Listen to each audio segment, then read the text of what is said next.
முதலமைச்சர் ஸ்டாலின் அவர்கள் உங்க வீட்டுல கருப்பு கொடி ஏத்துங்கன்னு சொல்லி சொல்றாரு. எல்லோரும் கருப்பு கொடி ஏத்துங்கிறார். விஜய் என்ன சொல்றாரு? உங்க வீட்டுல கோலம் போடுங்கிறார். அப்போ ஒரு விஷயத்தை மடைமாற்றுகிற வேலையை விஜய் எவ்வளவு தெளிவா செய்யறான்னு பாருங்க. இன்னைக்கு பிரச்சனைக்கு எல்லா மக்களும் இல்ல நமக்கு தொகுதி மறுவரைங்கிறது கண்டிப்பா நடக்க போகுது. முன்னாடி கூட எடப்பாடி பழனிசாமி ஏன் இந்த இடத்துல பேசுறீங்க, இந்த இடத்துல சீமான் சார் ஏன் இந்த இடத்துல பேசுறாங்க, இப்ப என்ன பேச வேண்டிய அவசியம் என்ன, ஜி கே வாசன் சொல்லி பேசினாரு. ஆனா இது வந்ததா வரலையா? எவ்வளோ டாக்டிக்கலா வெஸ்ட் பெங்காலுக்கும் தமிழ்நாட்டுக்கும் தேர்தல் நடக்கும் பொழுது குறி வச்சு அடிக்கிறான் அப்படின்னா அவனோட நோக்கம் என்ன?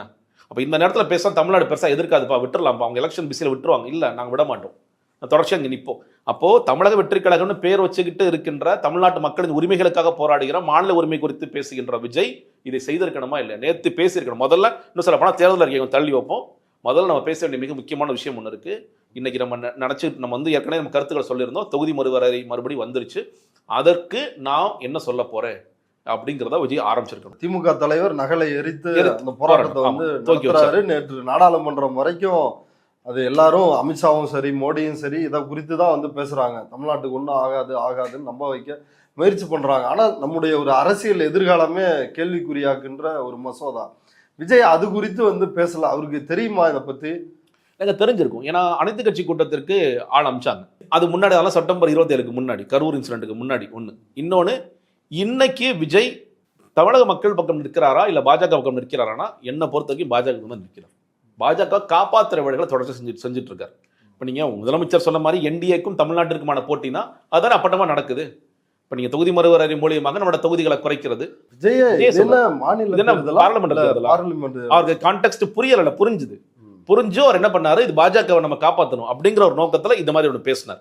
தமிழ்நாட்டிற்கும் இது எடப்பாடி பழனிசாமி அதான் கேட்கிறாரு. அதான் அமித்ஷா சொல்லிட்டாரு எந்த பிரச்சனை இல்லைன்னு. இது மாநில தேர்தல் தானே, நீங்க எதுக்கு டெல்லி அவரு எடப்பாடி பழனிசாமி நீங்க கிரிமினல் வேலையை பாஜக பண்றாங்க. மகளிர் இடஒதுக்கீடு மசோதாவை கொண்டு வந்து இதையும் ஒன்னா கனெக்ட் பண்ணி பண்றாங்க. அந்த கிரிமினல் வேலையை தான் எடப்பாடி பழனிசாமி பண்றாரு. ஏங்க மகளிர் இட ஒதுக்கீடு மசோதா எதிர்க்கிறீங்கன்னு சொல்லி கேட்கிறாரு. சொல்ல அதற்கும் இதற்கு மேல என்ன சம்பந்தம்? இந்த ஸ்பெஷல் செஷன்ல மகளிர் இடஒதுக்கீடு மசோதா குறித்து பேச வேண்டிய அவசியம் என்ன?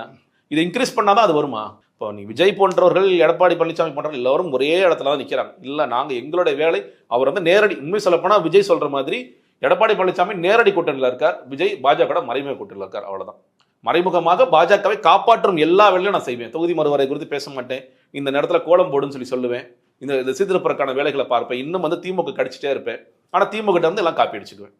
எனக்கு பேஸே திமுக தான். இன்னும் சொல்ல போனா திராவிட கட்சி அப்படியே திமுக ரீப்ளேஸ் பண்றதுக்கான எதாவது செய்ய முடியுமோ அதெல்லாம் நான் செய்வேன்.